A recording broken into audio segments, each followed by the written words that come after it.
నమస్కారం. మహావిద్య.మంత్ర ఛానల్‌కు స్వాగతం. ఈ వీడియోలో మేము చెప్పుచున్న మంత్రములన్నీ కూడా కేవలము విషయ పరిజ్ఞానం కొరకు మాత్రమే. వీటిని ఉపదేశముగా తీసుకుని ఏ సాధకులు కూడా సాధన మొదలు పెట్టకూడదు. తగిన గురువుని వెతుక్కుని ఆ గురువు దగ్గర శిష్యరికము చేసి వారి మన్ననలను పొంది వారి దగ్గర ఉపదేశము తీసుకున్న తర్వాత మాత్రమే ఈ సాధనలు మొదలు పెట్టవలసినది. తీవ్రమైన సాధనలు కాబట్టి గురువు యొక్క అవసరము చాలా అత్యావశ్యకము. అలాగే గురువు లేకుండా ఏ విద్య కూడా మనకు ఫలించదు. సదాశివ సమారంభాం వ్యాస శంకర మధ్యమాం అస్మదాచార్య పర్యంతం వందే గురు పరంపరాం. శ్రీ గురుభ్యో నమః. హరి ఓం.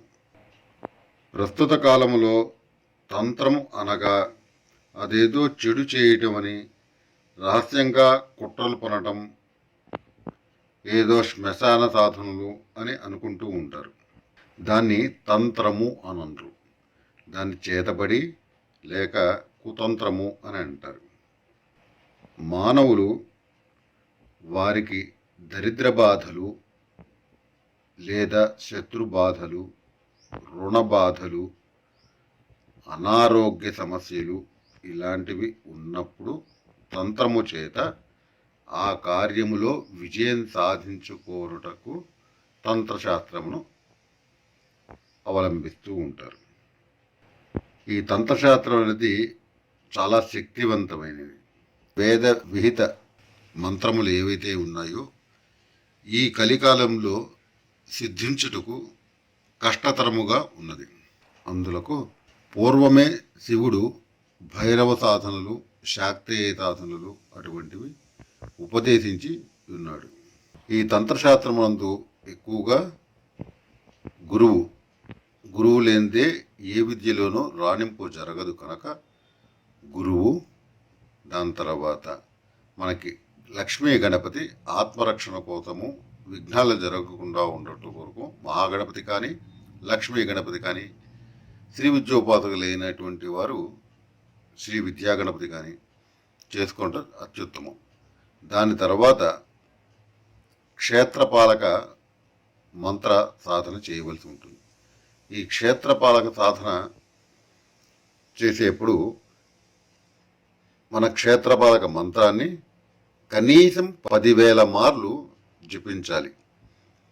ఒక 3 రోజుల వ్యవధి లోపల 10,000 సార్లు పూర్తి కావాల్సి ఉంటుంది.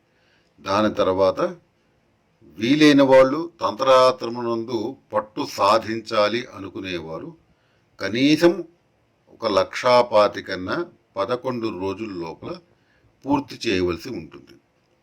కామ్యము అయిన కొన్ని పనుల కోసం చేసేటైతే మాత్రం ఇది 10,000 చేసిన చాలు.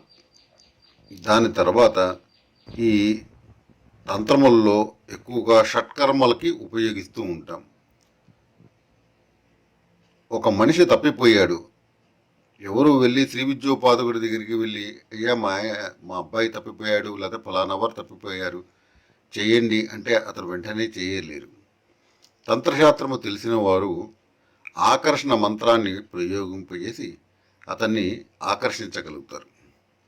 అలాగే శత్రువు కనుక విపరీతంగా శక్తి కూడగొట్టుకుని ప్రబలమైన ఉద్రేకంతో మన మీద విరుచుకుపడుతూ ఉంటే అతని వశం చేసుకున్నట్టు కానీ, స్తంభించుట కానీ, లేదా అతని కంచి వెళ్ళిపోయేందుకు కానీ ఉపయోగించే ప్రయోగాలు చాలా ఉంటాయి. ఇక మారణము అనేది షట్కర్మలందు నిషేధింపబడినది. మనకి ప్రమాదము వస్తుంది, మనకి అంటే ఆ వ్యక్తికి కాదు, ఆ వ్యక్తి కుటుంబానికి లేదా ఆ వ్యక్తి యొక్క కుటుంబాలకి వస్తుంది అన్నప్పుడు మాత్రమే ఇటువంటి మారణ ప్రయోగం అనేది చెప్పబడుతున్నది. మిగతా వాటికి ఈ మారణ ప్రయోగాల జోలికి వెళ్ళకపోవడం అనేది అత్యుత్తమమైనది నా అభిప్రాయం. చెడు సంకల్పంతో చెడు కార్యములకు ఉపయోగించవచ్చు, మంచి సంకల్పంతో మంచి కార్యాలకి ఉపయోగించు. కానీ చెడు సంకల్పంతో చెడు పనులకు ఉపయోగించినట్టయితే చెడు ఫలితములే వచ్చుచున్నాయి. మంచి సంకల్పంతో మంచి కోసం చేసినట్టయితే మనం సర్వత్రా విజయం పొందగలము. ఇక ఈరోజు మనము హరిద్రా గణపతి తర్వాత గురు మంత్రముల గురించి తెలుసుకుందాం. ధ్యానమూలం గురోర్మూర్తి, పూజామూలం గురోపదం, మంత్రమూలం గురోర్వాక్యం, మోక్షమూలం గురోకృప. గురువు యొక్క మూర్తి ధ్యానమునకు మూలము, గురువు యొక్క పాదము పూజకు మూలము, గురువు యొక్క వాక్యము మంత్రములకు మూలము, గురువు యొక్క దయ మోక్షములకు మూలము.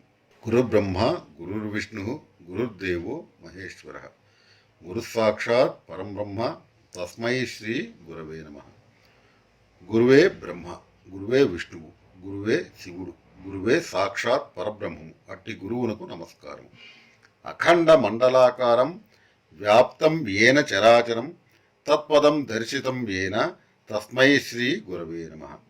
కదిలేది కదలనిది అఖండముగా ఉండనిగా ఆకారము కలది అయిన ఈ ప్రకృతి లోకము ఎవనిచే వ్యాపించి ఉన్నదో, దాని మూలస్థానం ఎవనిచే చూడబడినదో అట్టి గురువుకు నమస్కారం.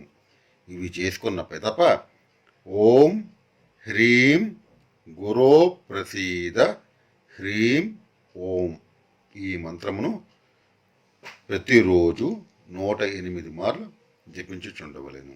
మంత్రం మరొకసారి ఓం హ్రీం గురో ప్రసీద హ్రీం ఓం. మనకి 32 గణపతులు చెప్పబడి ఉన్నప్పటికీ కూడా కలియుగమునందు మంత్రశాస్త్రమునందు కానీ తంత్రశాస్త్రమునందు కానీ 5 గణపతి మూర్తులు మాత్రమే శీఘ్రముగా ఫలితం పొందుతారు. వాళ్ళు హరిద్రోచ్చిష్ట లక్ష్మీచ ప్రసన్న శక్తిరేవచ విఘ్నేశ పంచమూర్తీనాం సర్వకార్యేషు సాధయేత్ సద్యసిద్ధి ప్రదం చైవ కలియుగే విశేషత అని మంత్రశాస్త్రమునందు చెప్పబడినది. అనగా హరిద్రా గణపతి, ఉచ్చిష్ట గణపతి, లక్ష్మీ గణపతి, ప్రసన్న గణపతి, శక్తి గణపతి.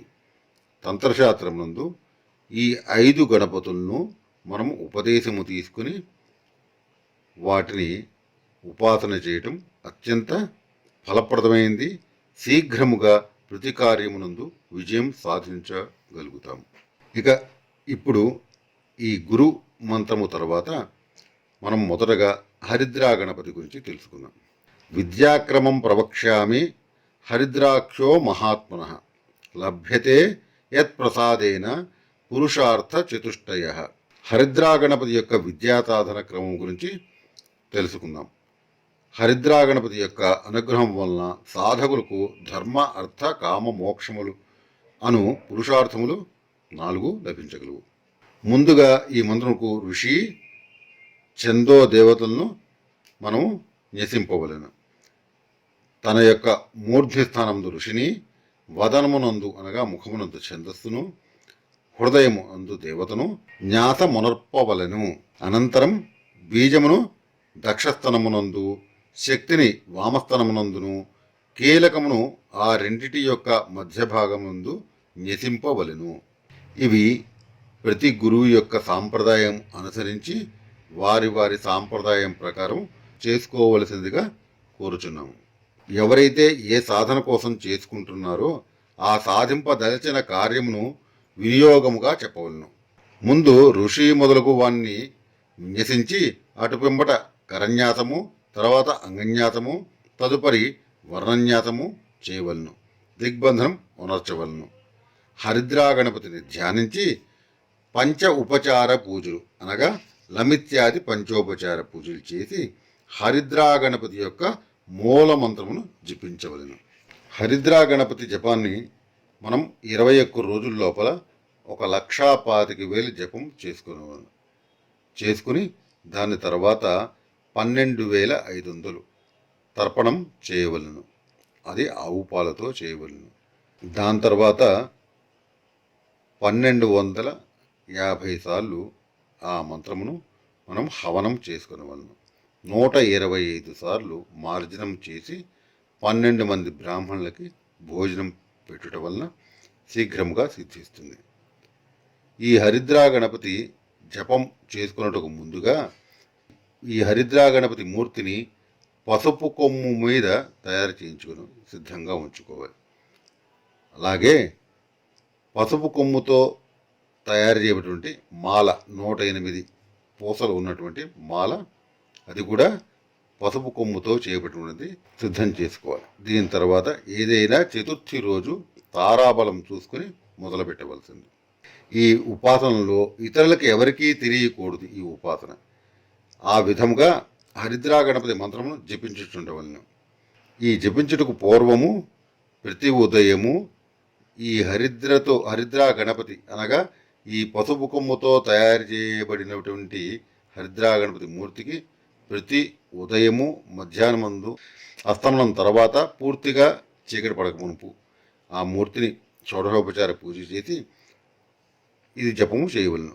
సంకల్పపూర్వకంగా ఎవరైతే ఈ హరిద్రా గణపతి మంత్రమును 11 రోజుల్లోపు 1,25,000 జపం పూర్తి చేయవలసి ఉన్నది. దాని తర్వాత 12,500 మార్లు ఆవు పాలు గరిక కలిపి తర్పణము చేయవలను. దాని తర్వాత 1250 సార్లు హోమము చేయవలను. 125 సార్లు మార్జనము చేయవలను. తదుపరి 12 మంది బ్రాహ్మణులకు అన్న సంతర్పణము చేసి తాంబూలాధికములు ఇవ్వవలసి ఉన్నది. ఈ రకంగా మేము చెప్పిన విధంగా పూర్తి చేసుకున్న తర్వాత ఏ కామ్య కర్మకైనా ఉపయోగించుకోవచ్చు. ఇప్పుడు ఏదైనా ఒక కోరిక ఉన్నది.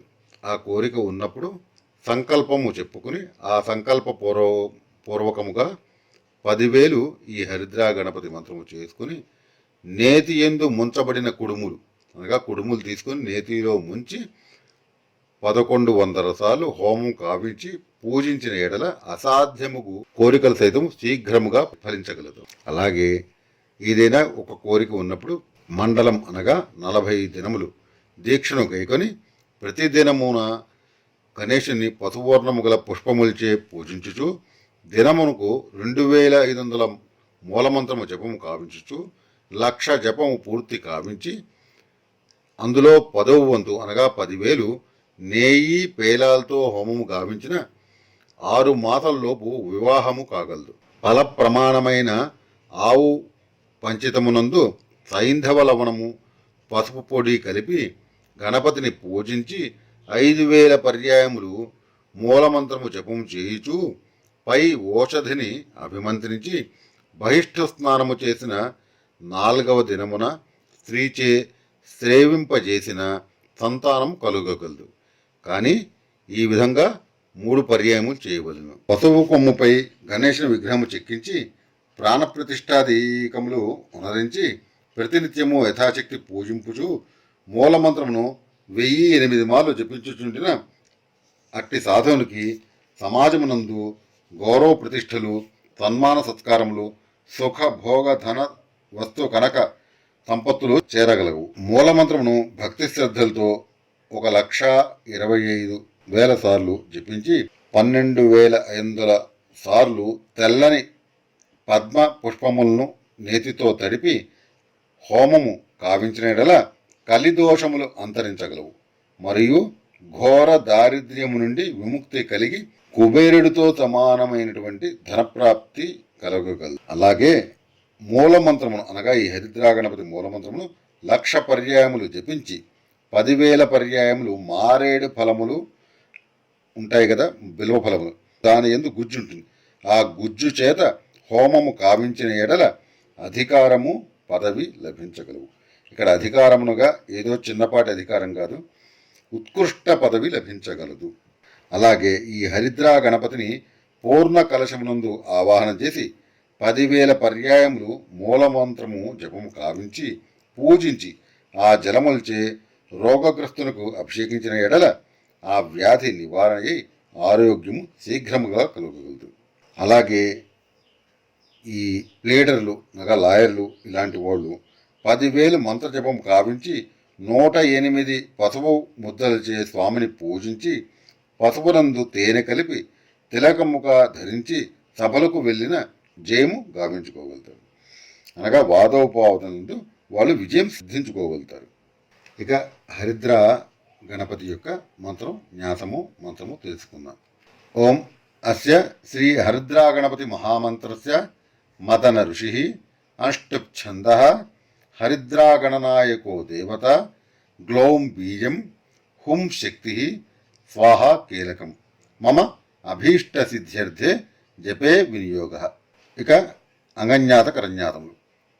గోం అంగుష్టాభ్యా నమః, గం తర్జనీభ్యా నమః, హాం మధ్యమాభ్యా నమః, ద్రాం అనామికాభ్యా నమః, రిం కనిష్ఠికాభ్యా నమః, హుం కరతల కరపుష్ఠాభ్యా నమః. అలాగే గౌం హృదయాయ నమః, గం శిరసే స్వాహ, హాం శిఖాయ వషటు, ద్రాం కవచాయ హుం, రిం నేత్రత్రయాయ వౌషటు, హుం అస్త్రాయ ఫటు. భూర్భువస్సువరం ఇది దిగ్బంధ. ధ్యానం. పాశాంకుశౌ మోదకమేకదంతం కరైర్దధానం కనకాసనస్థం హారిద్రఖండ ప్రతిమంత్రినేత్రం పీతాంశుకం రాత్రి గణేశమీడే. దాని తర్వాత లమిత్యాది పంచోపచార పూజ చేసుకోవాలి. లం పృథ్వీతత్వాత్మనే హరిద్రాగణపతియే నమః, గంధం పరికల్పయామి నమః. ఇక్కడ గంధం పెట్టినట్లయితే గంధం సమర్పయామి నమః అని చెప్పుకోవాలి. గంధం పెట్టకుండా కేవలం నీటిని మాత్రమే వదులుచున్న ఎడల పరికల్పయామి నమః అని చెప్పాలి. లం పృథ్వీతత్వాత్మనే శ్రీ హరిద్రాగణపతియే నమః, గంధం పరికల్పయామి నమః. హం ఆకాశతత్వాత్మనే పుష్పం పరికల్పయామి నమః. యం వాయుతత్వాత్మనే ధూపం పరికల్పయామి నమః. రం తేజస్తత్వాత్మనే దీపం పరికల్పయామి నమః. వం అమృతతత్వాత్మనే అమృత నైవేద్యం పరికల్పయామి నమః. సం సర్వతత్వాత్మనే శ్రీ హరిద్రాగణపతియే నమః, తాంబూలాది సర్వోపచారాన్ పరికల్పయామి నమః.